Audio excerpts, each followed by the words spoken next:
Hello friends, welcome to Provop YouTube channel.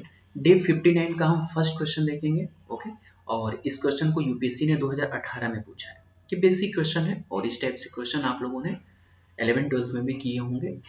यानी यहाँ पे जो limit n tend to infinite summation r equal to 0 to n minus 1 under root n square minus r square जो दिया है, इसको हम सबसे फर्स्ट टाइम समेशन में इंटीग्रेशन में चेंज करेंगे। यानी समेशन है तो इसे इंटीग्रेशन में चेंज करेंगे, फिर इसका लिमिट फाइंड आउट करेंगे। यानी यहाँ पर एक चीज आपको जानने योग्य है कि जब भी हमारे पास किसी क्वेश्चन में समेशन दिया है, यानी समेशन गिवन है, तो हम समेशन को इंटीग्रेशन के फॉर्म में चेंज कर सकते हैं। ओके, लेकिन अगर हमारे पास इंटीग्रेशन है तो इंटीग्रेशन को हम समेशन के फॉर्म में नहीं चेंज कर सकते। यानी दोनों में डिफरेंस क्या है ये आप लोगों ने अभी यहाँ समझ लिया होगा। देखिए, समेशन इट मींस होता है sum of the values, sum of the function. यानी हमारे पास जो फंक्शन है या वैल्यूज हैं उस सारे वैल्यू को ऐड करना, सम करना। ओके, ये हमारा समेशन का काम करता है। यानी समेशन को सबसे first time Isaac Newton sir ने यूज किया था।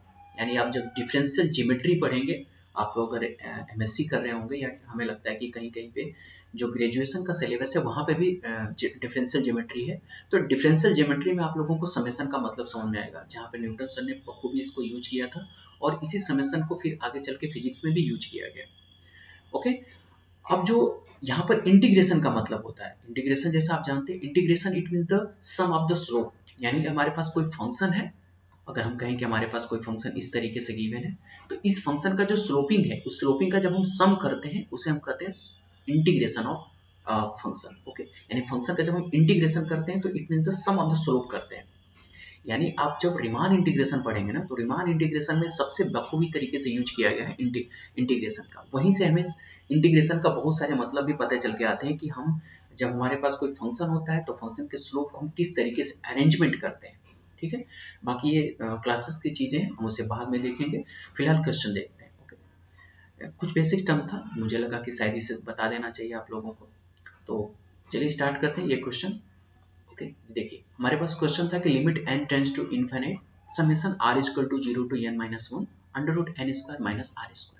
यहाँ पर हम करते हैं n को कॉमन ले लेते हैं। n it means the n square हमने कॉमन लिया। जब n स्क्वायर कॉमन लेंगे तो अंडर रूट से बाहर आकर के n बनेगा, अंदर हमारा इस तरीके से फंक्शन बन जाएगा। ठीक, ये वैल्यू हमारी हो जाएगी 1 माइनस आर बाई एन का होल स्क्वायर। ओके, यहाँ पर कुछ टर्म्स होते हैं जो समेशन को हम कैसे इंटीग्रेशन में चेंज करते हैं, ये आप लोगों ने पढ़ा होगा, फिर भी मैं यहाँ नोट करके लिख दे रहा हूँ। ओके, तो देखिए, अगर समेशन r इक्वल टू 0 1 2 3 से अगर r equal to n 2n 3n 4n dot dot dot है ना, अगर n स्क्वायर टाइप से अगर ये फंक्शन हमारा चल रहा है तो, और फंक्शन हमारा f r by n into n के रूप में है, इसको हम इंटीग्रेशन के रूप में कैसे चेंज करते हैं? इंटीग्रेशन a टू b, यानी समेशन था और इसी समेशन को इंटीग्रेशन में चेंज कर रहे हैं, तो integration a to b f of x।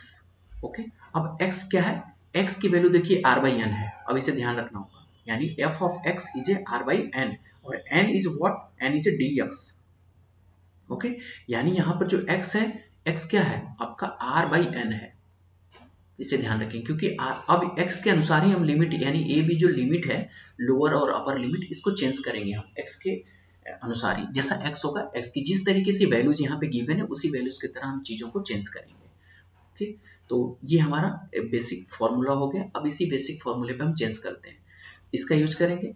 यानी आपके पास अगर इतना गिवन है तो अब आप चेंज करिए, a टू b आप फाइंड आउट करिए। अब a to b find out करेंगे, यहाँ पर देखिए क्या है, r by N equal to हमने कितना लेट किया था? x। अगर r by N equal to x है तो अब जरा लिमिट चेंज करिए। लिमिट पहले क्या है? r इक्वल टू 0 है, फिर उसके बाद आपका n माइनस 1 है, तो r इक्वल टू 0 रखिए।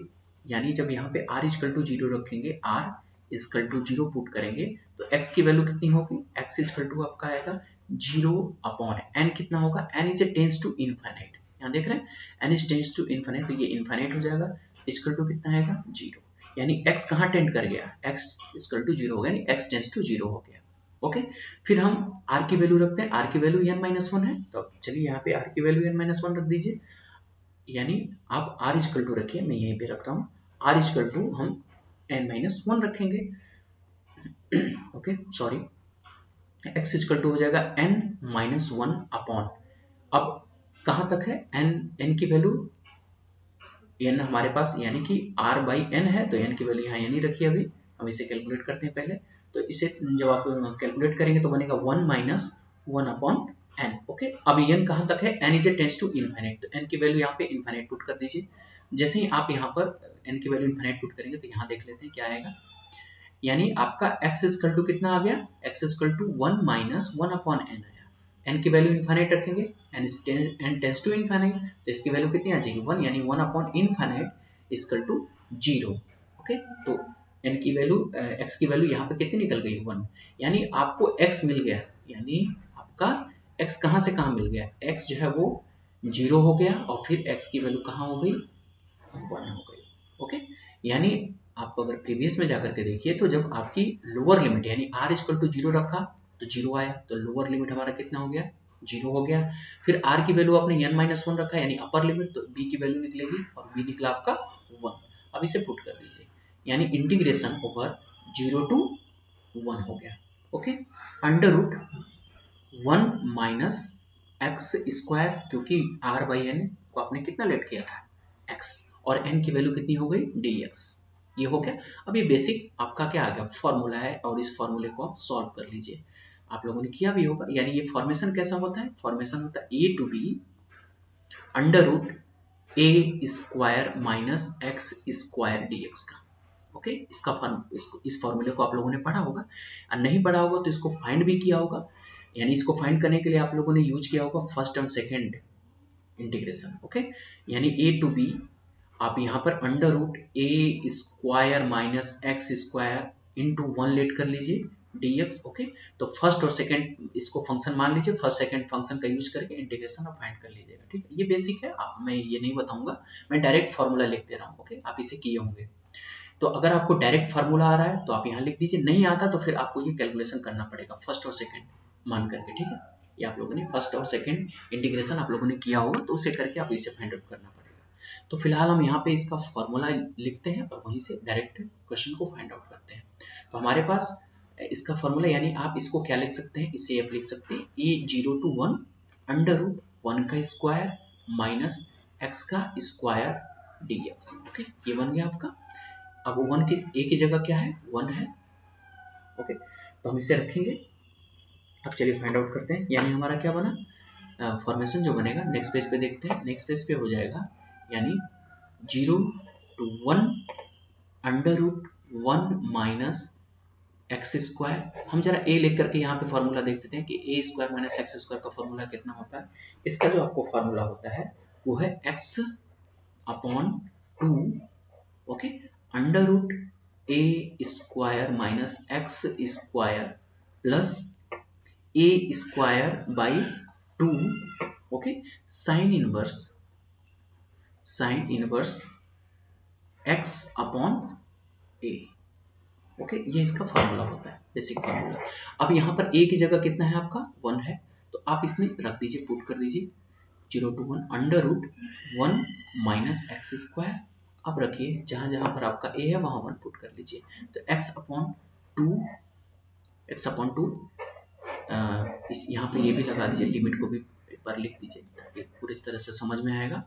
x upon 2 under root 1 minus X square, okay, plus 1 by 2 होगा, a की जगह मैं 1 पुट कर रहा हूँ, साइन इनवर्स x ये आएगा, और इसका लिमिट जो होगा आपका 0 to 1। अब 0 to 1 लिमिट इसमें पुट कर लीजिए। ओके, तो एक चीज तो कंफर्म है, जब 0 आप रखेंगे तो पूरी वैल्यू 0 आ जाएगी। 1 रखिए, 1 के लिए आप केवल ये वैल्यू देगा, केवल 1, यानी जो आपका अपर लिमिट है उसके लिए देगा। तो अपर लिमिट को रखते हैं, ये बनेगा आपका 1 बाई 2, ओके, अंडर रूट आपका जब 1 रखेंगे ये कैंसिल होगा, यानी इसके लिए वैल्यू आपका 1 रखेंगे, 1 0, यानी ये हो गया आपका अंडर रूट में 0, यानी पूरी वैल्यू यहाँ पे हो गई 0 प्लस 1 बाई 2, और ये पूरा साइन इनवर्स x यानी 1 हो जाएगा, तो 1 by 2 sine, okay, sine inverse आपका 1 आ जाएगा। ठीक है, यानी ये तो 0 हो गया,